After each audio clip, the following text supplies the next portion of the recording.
3 in this draft, I think all of us kind of agree are a consensus, which means we're moving to the number 4 pick, moving to Sacramento, where you never really know what's going to end up happening with the way that they draft. So, Ryan, this is on you. There's a lot of pressure, man. This is kind of the first decision point and inflection point of this draft. Who are you going with, number 4?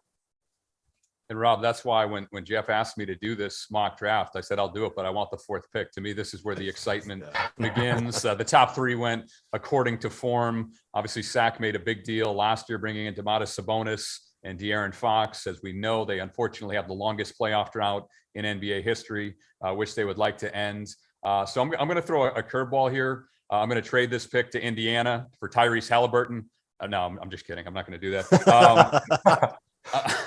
I'm going to keep the pick and draft Jaden Ivey from Purdue. I understand that's controversial, given De'Aaron Fox's place on the roster, and given that a year ago they did something similar. In fact, in the last couple drafts, they drafted Halliburton, who was an excellent pick. Obviously, he's now in Indiana. And then a year ago, drafting Mitchell when they were backcourt heavy. But I give Monty McNair a lot of credit. It's not easy to do. He has drafted consistently. They've drafted the best player available, in my opinion. It just happens to be in the backcourt. So I'm going to do it again here. And I agree with what Matt said earlier about Jaden Ivey. I wouldn't at all be surprised as we look back on this draft in 5 or 10 years and say Jaden Ivey is the best player to come out of the draft class. I know those front court players are getting a lot of attention, but I think this kid's a Ferrari. I mean, the way he moves with the ball in his hands is different. It's John Morant-like, it's John Wall-like pre-injuries. I'm not saying he's going to be as good as those guys. Obviously, Morant is an MVP candidate, but this kid has a special gear. And I think with the way the NBA is going and the lack of contact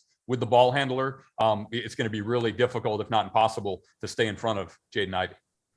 As the guy picking number 5 for Detroit, I am right now absolutely devastated. Matt, I'm going to go to you real quick on this. How do you fit all of those guards together in the backcourt? How do you make that work?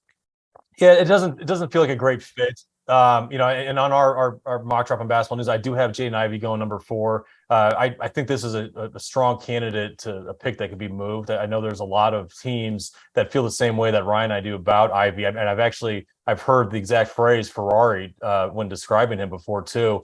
And so I have a hard time seeing Ivy slipping past 4, but I'm not sure it'll be to Sacramento. So we'll see. Sam, any takes on this? Oh, go ahead, Ryan. I was just going to agree with what Matt said in that I don't think the 3 picks get traded. The first 3 picks get traded, as we said here a week before the draft. I think this pick is very much in play for all the reasons I mentioned. Sacramento wants to win. They have a backcourt in place with Fox and Mitchell. If they can get a win now player, I think they trade out, they drop down. They want to win, and this pick has a lot of value to the other 29.